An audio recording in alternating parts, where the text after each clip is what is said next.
Hello दोस्तों, आज हम एच सी वर्मा चैप्टर 1, ये 1 लिखा है कि ऑब्जेक्टिव 2 सॉल्व करने वाले हैं। चलिए शुरू करते हैं। पहला क्वेश्चन है the dimensions M L -1 t-2 में कोरेस्पॉन्ड टू। तो ये डायमेंशन दिया है ml-1 t-2 और हमें बताना है इन चार ऑप्शन में से किसके कॉरेस्पॉन्डिंग ये डायमेंशंस हैं। तो एक एक ऑप्शन को एनालाइज करते हैं। बिकॉज ये एस ऑब्जेक्टिव 2 है इसलिए more than one correct choice भी हो सकती है। तो पहला है work done by a force. Work की डायमेंशन क्या होती है? हम वर्क को लिख सकते हैं फोर्स इनटू डिस्प्लेसमेंट,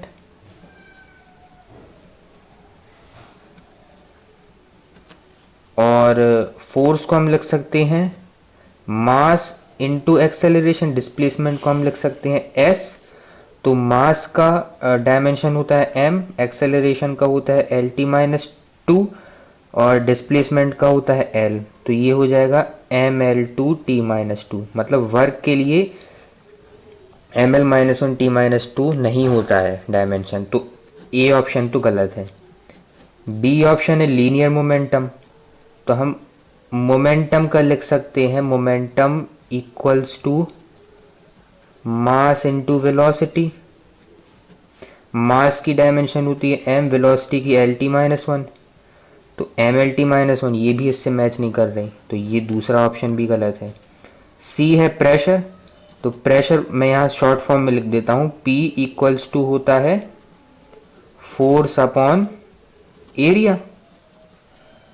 और फोर्स की हमने यहाँ पे डायमेंशन निकाली थी, होती है mlt-2। m मतलब मास, lt-2 मतलब एक्सेलरेशन। तो mlt-2 होता है फोर्स। तो mlt-2 अपॉन एरिया होता है L2, लेंथ का स्क्वायर।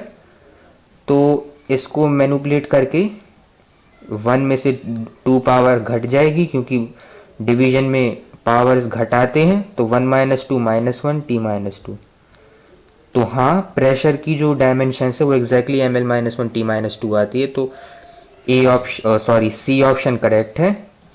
और डी है एनर्जी पर यूनिट वॉल्यूम। अच्छा, एनर्जी की जो डायमेंशन होती है वो वर्क की होती है। तो हम एनर्जी पर यूनिट वॉल्यूम को लिख सकते हैं एनर्जी, शॉर्ट फॉर्म में लिख देता हूँ एनर्जी अपॉन वॉल्यूम। एनर्जी की डायमेंशन होगी जो वर्क की होगी, मतलब ml2 t-2, और वॉल्यूम की होती है L3। तो ये भी ml-1 t-2 आ जाएगी। 2 में से 3 जाएंगे, -1 बचेगा L की पावर में। तो हाँ, सी और डी दोनों ऑप्शन सही हैं। तो यहाँ पे मैं टिक कर देता हूँ। दूसरा क्वेश्चन है चूज करेक्ट स्टेटमेंट। इन चार स्टेटमेंट में से हमें करेक्ट स्टेटमेंट या स्टेटमेंट्स, क्योंकि एक से ज़्यादा भी स्टेटमेंट करेक्ट हो सकते हैं, चूज करना है। पहला स्टेटमेंट है अ डायमेंशनली करेक्ट इक्वेशन में बी करेक्ट। एक डायमेंशनली करेक्ट इक्वेशन है जिसके दोनों sides, left hand side right hand side, दोनों के डायमेंशंस इक्वल हैं, वो इक्वेशन हमेशा इक्वल में बी करेक्ट हो सकती है।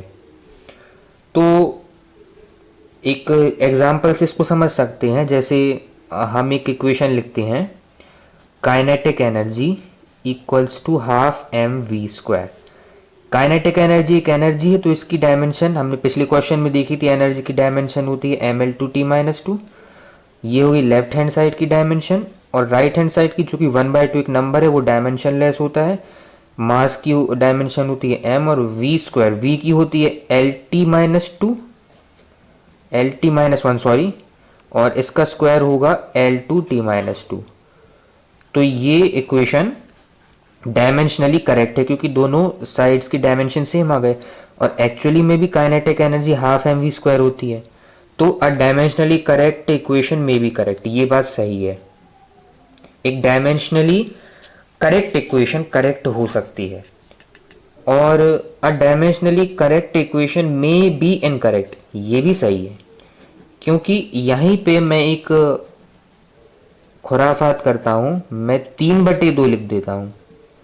तो अब ये काइनेटिक एनर्जी का फॉर्मूला गलत है, क्योंकि काइनेटिक एनर्जी तो हाफ mv² होती है, मैंने यहाँ पे 3/2 mv² लिख दिया है, तो एक्चुअली तो ये गलत है, ये हमें कुछ ज़्यादा काइनेटिक एनर्जी बता रहा है जितनी एक्चुअली में एक मूविंग ऑब्जेक्ट में नहीं है, उससे ज़्यादा एनर्जी ये फॉर्मूला बता रहा है। लेकिन यदि आप डायमेंशनली चेक करोगे तो 3/2 की तो कोई डायमेंशन होती ही नहीं है, तो यहाँ पे m की डायमेंशन m ही रहेगी, v² की L2t-2 रहेगी, यहाँ भी mL2t-2 रहेगी, mL2t-2। तो डायमेंशनली तो ये इक्वेशन करेक्ट है, लेकिन एक्चुअली ये इनकरेक्ट है। यही बात दूसरे स्टेटमेंट में कही गई है, अ डायमेंशनली करेक्ट इक्वेशन में बी इनकरेक्ट। अच्छा हाँ, ये इक्वेशन लिखा हुआ है, मैं इसको शॉर्ट में EQUN या EQN लिख देता हूँ, तो दूसरा ऑप्शन भी सही है। तीसरा है अ डायमेंशनली इनकरेक्ट इक्वेशन में बी करेक्ट। एक डायमेंशनली इनकरेक्ट इक्वेशन में बी करेक्ट, ये बात जो है गलत है। एक डायमेंशनली इनकरेक्ट इक्वेशन कभी भी करेक्ट नहीं हो सकता।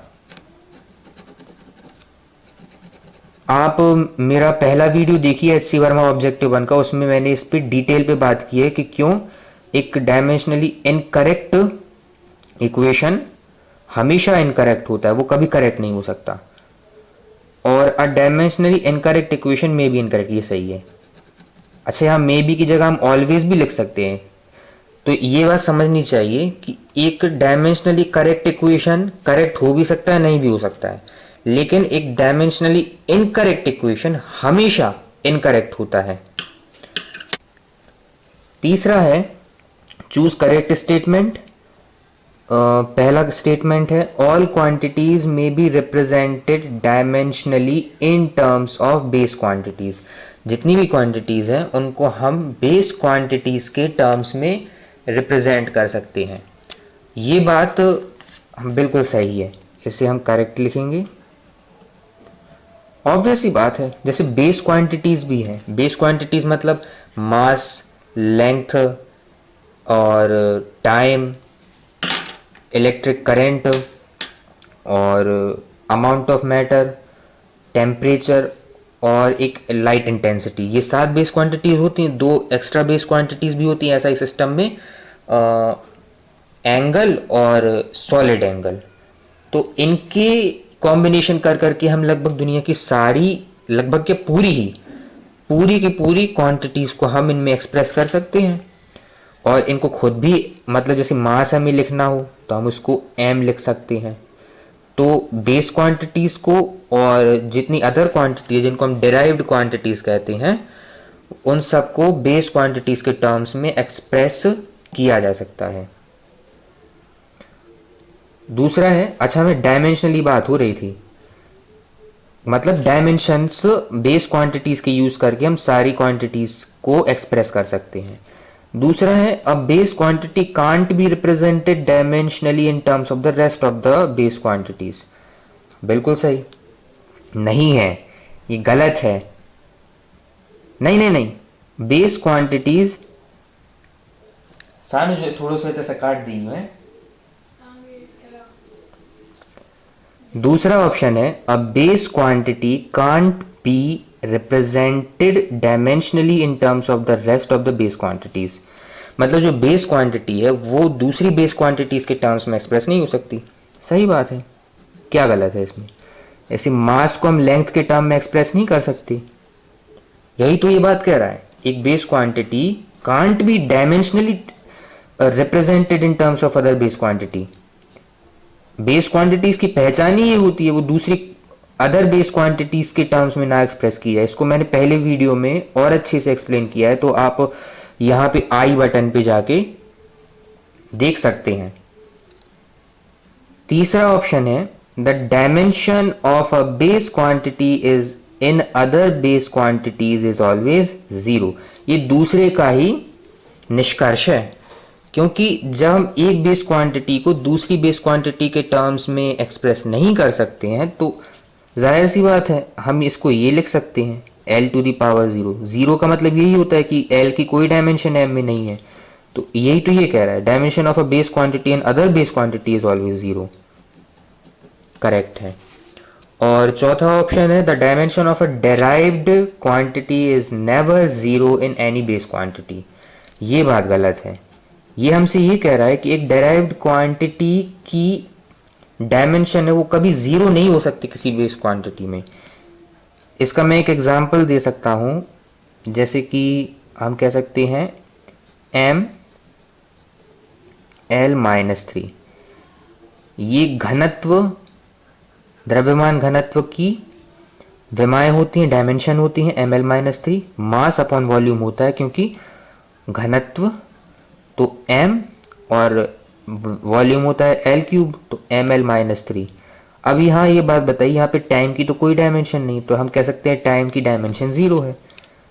तो अब ये ऑप्शन कह रहा है हमसे dimension of A derived quantity, तो ये डेराइव्ड क्वांटिटी है घनत्व, is never zero in any base quantity. Time एक बेस क्वांटिटी है, लेकिन टाइम में तो जीरो आ गई इसकी डायमेंशन। तो ये चीज़ डिस्प्रूव हो गई इस एक एग्जाम्पल से। किसी भी स्टेटमेंट को डिस्प्रूव करने के लिए एक अगेंस्ट एग्जाम्पल पर्याप्त होता है। इसे भी आप ध्यान रख सकते हैं जब भी कोई क्वेश्चन को आपको, इस तरह के क्वेश्चंस को आपको डील करना हो। तो ये थे ऑब्जेक्टिव 2 चैप्टर 1 के। और इस खास तौर पे जो मैंने ये प्लेलिस्ट बनाई है H C Verma discussions and solutions, इससे जुड़े रहिए। इसमें हम आगे और भी इसी एच सी वर्मा के सॉल्यूशन और थ्योरी डिस्कशंस डालते रहेंगे।